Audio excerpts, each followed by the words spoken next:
All right, now we have James, who is going to tell us about TraceNet. So please, James. Thank you. So thank you for having me. My name's James Chiang. I'm going to talk about Bitcoin TraceNet. And this is about formally verifying contracts or contracting protocols at runtime. I should mention this project was advised by Professor Van Dien, Lafuente from DTU, and I also got a lot of help from Fritz Henglein from the DQ.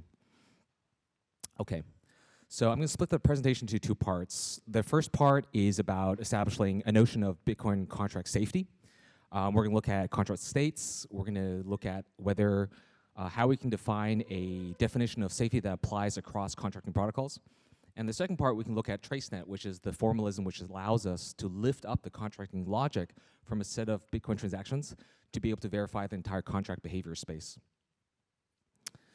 Okay, so we're gonna try to use a very basic example to kind of establish the notion of contract safety. So we have a contract which says B will pay 1 Bitcoin to A if and only if A reveals some kind of pre-committed secret. Very simple contract. If A reveals a secret, then B will pay actor A 1 Bitcoin. And the implementation could look like this. So if we consider the implementation on transaction level, we could have a funding transaction which sends 1 Bitcoin to a multi-sig output, and that output can be spent either by party A, the top transaction, the top branch, if the secret is revealed, or if the actor A doesn't show up, there's a backout path where the delay transaction or timeout transaction is broadcast, which you see at the bottom, right? So on the transaction level, it seems like a very simple contract, but we can also represent the entire contract behavior space as a state machine, if you will, right? So here we have the colored circles as terminal states, and we have the initial beginning state at the very left. And you can see, considers terminal state 1, which is in gray. B could not fund the contract. B could just disappear or actually sweep the coins that were designated for that contract. So that's how we reach 1. If B actually funds the contract, we can follow the thick arrows, which kind of represent the success path, right? B funds the contract, and then A reveals a secret and withdraws the 1 Bitcoin. And that's how we reach a terminal state number 2. Terminal state 2 is in green because A has revealed the secret, and B has paid, A has revealed the secret, and A has received the funds. If A does not act, there's a delay branch that we could actually traverse, which brings us to number 3, right? So if if A doesn't act, party B can actually withdraw the BTC after the delay times out. There is an additional branch though. So what if A goes on with the delay and the timeout actually happens? A can try to reveal the secret then, right? But the problem is if A reveals a secret then with a transaction, it'll get broadcast into the mempool, the secret is revealed, and party B can race that transaction nonetheless, right? So there's a state number 4, which is in red, which intuitively would seem like a really bad end state, right? That's an end state we don't want to reach.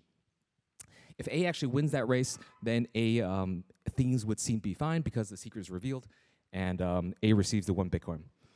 So how do we determine whether these end states are good and bad for actor A or B? So that's what the next slide kind of covers. So what we're trying to do here is to ascertain what a good or bad terminal state is for actor A and B. Let's assume there's some kind of utility function, right? So for actor A, the thing of highest utility is that Bitcoin. Actor A wants to reveal the secret and get that Bitcoin.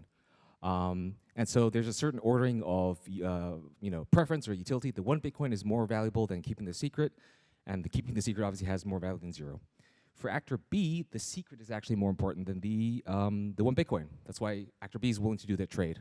And that 1 Bitcoin is obviously more valuable than 0.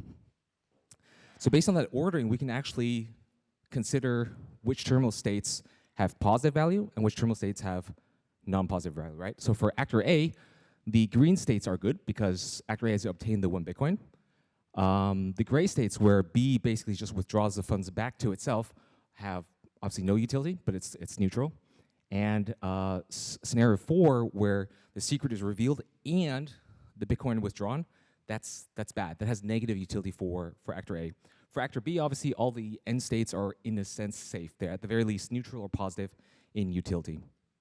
So what actor A wants to do is make sure that the contract design is so that actor A never reaches state 4, right? So can we do that? Right.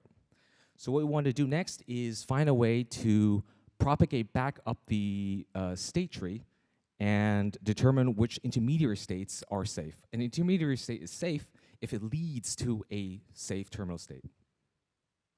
And before we do that, we kind of have to define like the branching semantics, right? So if there is a branch in this state machine and it is actor A competing with the delay, actor A wins.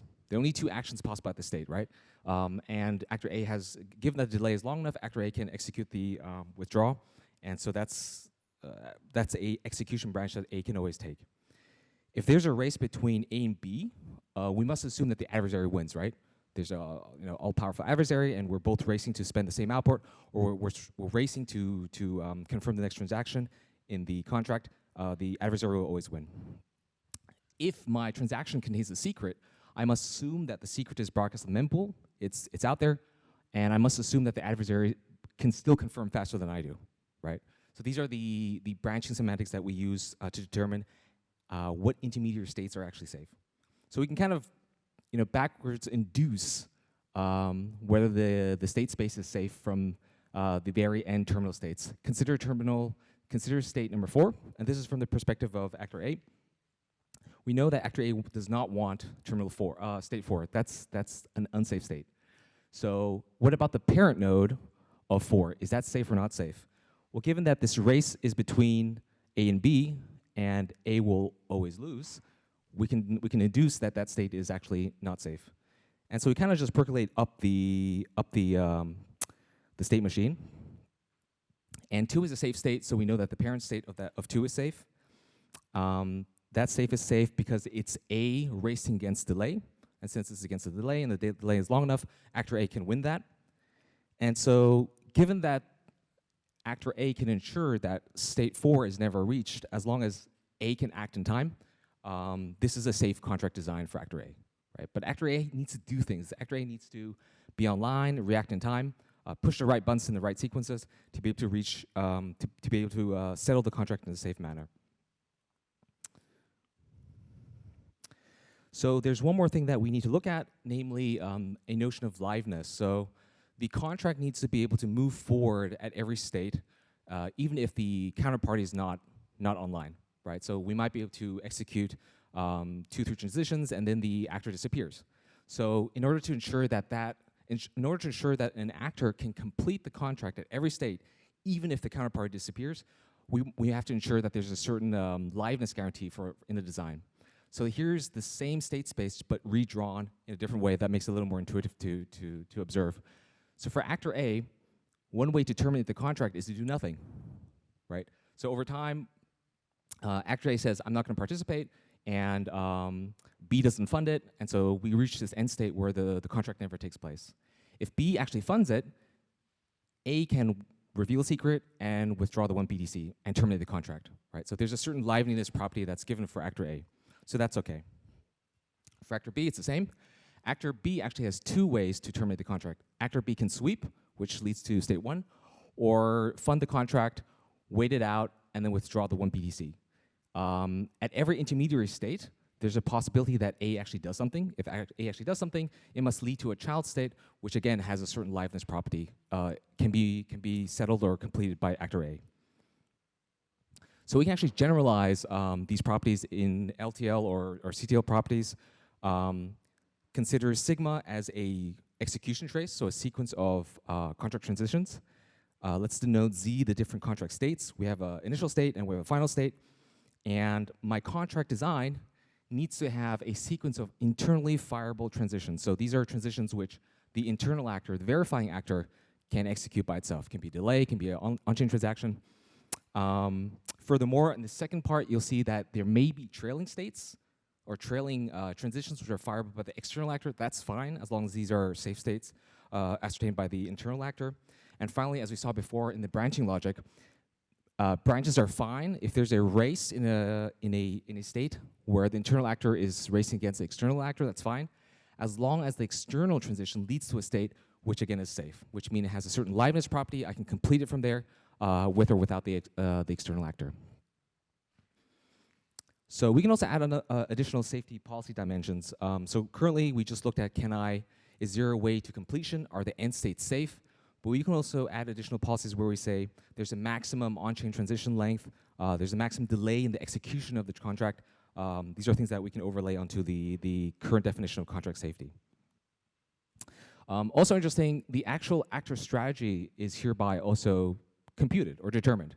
So if we look at Lightning or DLC, we talked about the DLCs before, all these actor actions are specified on paper, they're manually specified. But here we can actually compute them, right? We can dynamically generate the different actions that an actor should take, or which are safe, at every state of the contract. So this allows us to perform some kind of generalization of the key management or contract management implementation. I'll talk about that in a bit. Okay, so now that we've kind of defined what contract safety looks like, I'd like to talk about TraceNet.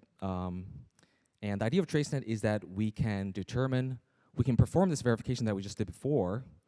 We can do that at runtime given a set of transactions which are generated by some kind of protocol implementation.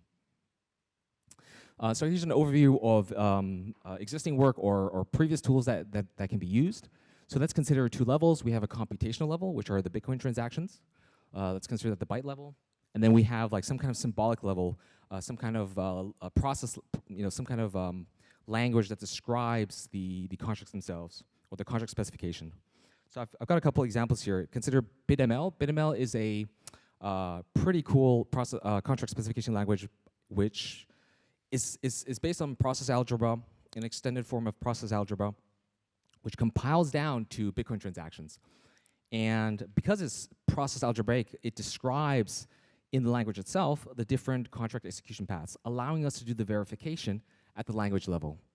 And then we have industrial model checker. So I can manually specify the behavior space or state space of my protocol and use a model checker to check for the properties that we defined before, which a safe contract must have. But that's a manual specification, right? That's not something we can do at runtime. And TraceNet is taking Bitcoin transactions and lifting them up to some kind of symbolic model so we can do the verification there. So I would consider this the lightest form that we have, and furthermore, it allows us to do a couple neat things. So the initial idea or motivation behind TraceNet was, is it possible to verify contracts at the key management level without actual having any protocol-specific implementation? So like today we'll have a Lightning implementation, we'll have CoinJoin, we'll have DLCs, and they all have their own key manager implementation for the specific protocol. And there's a good reason for that, because let's say you want to have a hardware wallet that signs for Lightning transactions. That hardware wallet needs to know what an HLC is, right? So it can define some kind of policy. I'm only going to sign payment channel updates where I don't spend away more than 0.04 Bitcoin per hour, for example. So what I wanted to do was find a way to be able to generalize that so that the key manager doesn't need to know what an HLC is, doesn't need to know anything protocol specific, but can lift up some kind of contract state space and verify it on that level. So one key piece here is Miniscript from Blockstream, so Andrew and Peter. And I'm not going to give a full introduction of Miniscript, but there are key things that I want to mention which help us lift this contract logic from the transaction level. So on the very left, we have an example of Bitcoin script. And the nice thing about Miniscript is, given that it's a kind of like a typed template language, we can determine the script locks just by parsing it. So we have a couple pub keys here, we have a hash lock, and we have a time lock. Furthermore, we can generate a AST from it, which gives us the logical relationships between the different script locks, right? And finally, we can generate the three different satisfaction paths for that specific script. So for a given transaction, given output, I can determine the different satisfaction paths, which is very useful just by parsing the Miniscript. So Bitcoin's also moving towards scriptless scripts and payment points. I think that's an informal term kind of denoted by Nadav Cohen. But we can also construct these script lock combinations with cryptographic protocols like MUSIG or ECDHA, which are then off-chain but play the same role. Okay, so finally, I'd like to kind of talk about the TraceNet formalism itself. So we have transitions, we have states, obviously, and we have three types of transitions that I'd like to clarify. So the first one are off-chain transitions, right? And this is just data exchange between actors off-chain. So here's an example of what these off-chain transitions do. I have, on the top row, I have a couple examples of script blocks. We have internally generated public key, we have an externally generated public key, we might have a shared public key, and internally, externally generated hash locks. And in the rows, you'll see whether that internal actor, when the internal or external actor can actually generate the unlocking data for that specific script block. So for internal public key, the internal actor can always sign, right? That's the public key that the internal actor generated. That internal actor can produce the data for the external public key if the external actor shares it with internal actor, right? So that's the off-chain transaction that's happening there. The internal actor can produce the unlocking data for a shared public key if it receives the partial key from the external actor. So these transitions will always have a data that's being shared, but it also has an actor that is sharing it, some kind of actor that's sharing the data with the counterparty. So the firing rules for external actors are pretty simple. They can fire anytime, and obviously they can only fire once, because once I share data, it's out there. It's been shared with the counterparty. I should also note, if a signature or a hash lock pre-image is broadcast on chain, that implies that this transaction has occurred as well. Okay, now we can talk about the on-chain transitions. So an on-chain transition models, obviously, an on-chain transition, right? And we use the classical Petri net skeleton to kind of denote this, but we extend it with a couple key markings. So the classical Petri net, just a quick overview, consists of 4 elements, right? We have places, we have tokens, we have arcs, and we have transitions. And here's an example. There is a Petri net on the left, and you'll see there's a transition with input arcs feeding into it and output arcs feeding into the output places. So when the transition fires, it consumes tokens from the places that it has input arcs with, and it produces tokens to the places where the output arcs point to. So if the transition fires in the first frame, it'll consume that token and produce 2 tokens on the right side. And this kind of mimics or captures the notions of UTXOs. And if a transaction is broadcast on chain and confirmed, it consumes UTXOs, but also produces new ones, right? So the firing rules, here's another example. In this case, we have 2 pre-places of the transition. In the first frame, it can't fire. In the second frame, it can fire because the pre-places are now populated. And when the transition fires, it produces the output token. So and then we have a couple definitions here. So the marking of that place is the number of tokens in place P. T negative is the number of tokens consumed from P after firing of this transition T. And so the markings need to be equal larger than T negative for the transition to fire. So now we've captured this the notion of UTXOs, and we also apply additional markings to the input arcs. So we have a time marking older, H older, and we have a time marking H after. H older captures the age of the confirmed output. So once a token is fired and created in a place, the age of it is captured by this counter, and the EFT, or the earliest firing time, denotes a time lock, if any at all. So if the counter is equal or larger than the time lock, it releases this input arc, and that time lock, so to speak, has been released, right? We also have a witness marking, and the witness marking, as we'll see in a second, denotes which actor can produce the witness data for that transition. So the witness marking can have 4 different values: internal, external, and external, or pound or hash. And the state of this marking depends on what off-chain transitions have fired in the across the sequence for this specific contract. So if I share a hash lock pre-image, then I can now create the data to unlock it, and that will affect the witness marking of that transition. So here's an example with a very simple Petri net, or very simple transaction that we're modeling. The output has 3 script blocks, so internal public key, a external public key, and a time lock, after time lock for 10 blocks. If we look at the time marking, I have 6 of 10, and I have 50 of 0. The 6 of 10 means that the token is 6 blocks old. The 10 means I have an after time lock of 10, and the witness marking is currently at pound or hash, right? Meaning that no actor currently can actually create the witness data to fire this transition.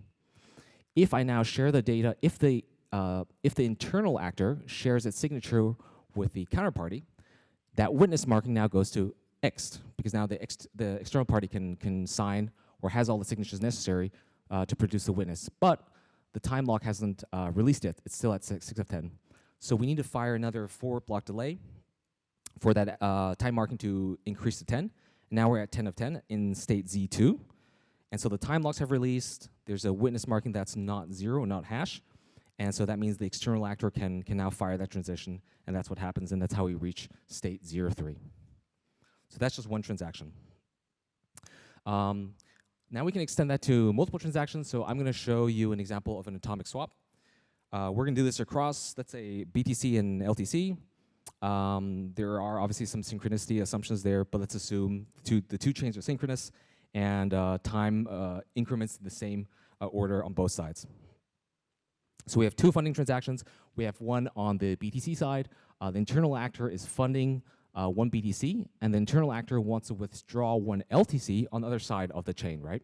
So and if we look at the satisfaction paths that are possible, there is a withdraw path, which is the message and the public key, and there's a backout path with the delay and the public key of the counterparty. Note that the hash lock on both sides are generated by the internal actor, and so if one of the swaps goes through on one side, the preimage is released, and the swap can occur on the other side of the chain. So what we want to do is we want to generate the trace net from just these two transactions, right? These are two template transactions which reflect the contract, and we're going to do the following. For every single pub key or single signer satisfaction path, we're going to generate a sweep transaction.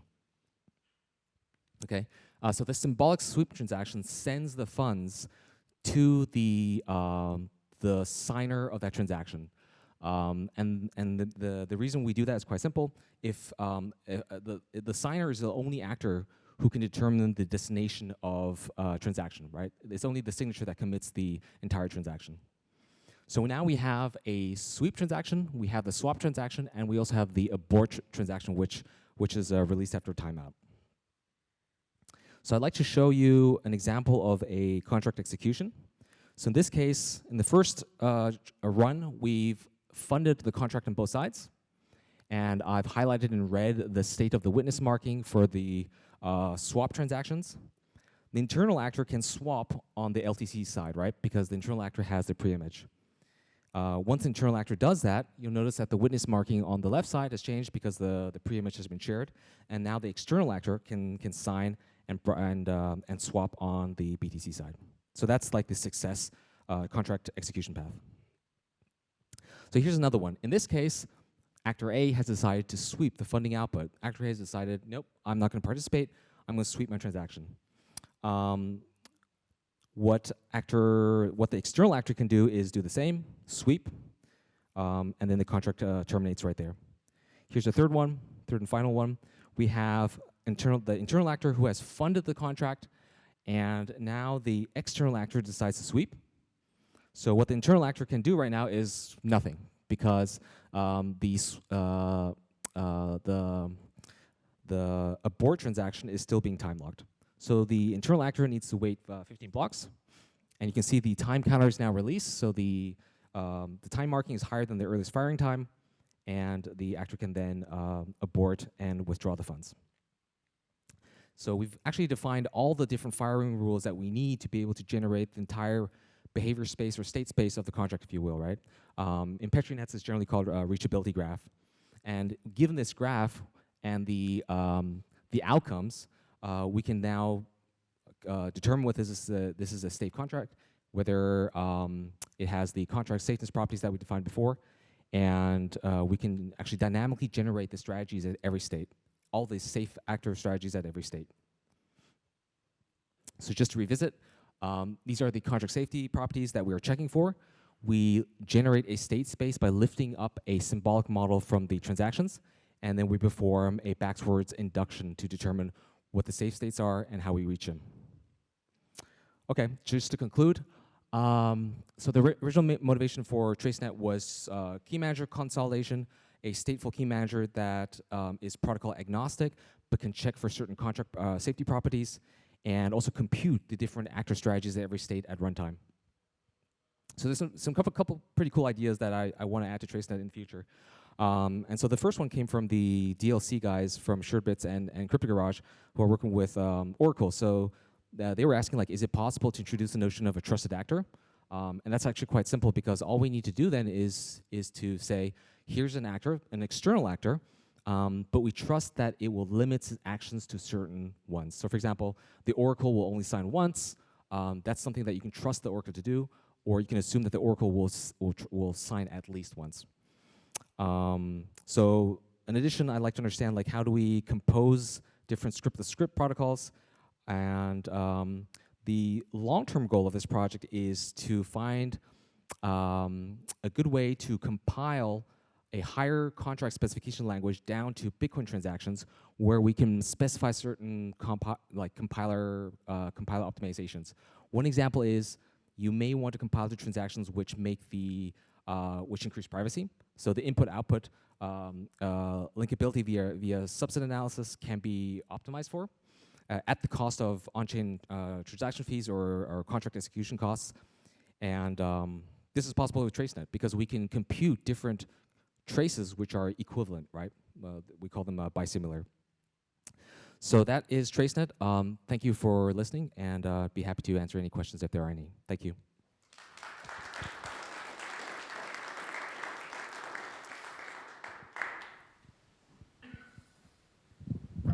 Okay, if there are any questions, please come to the mics.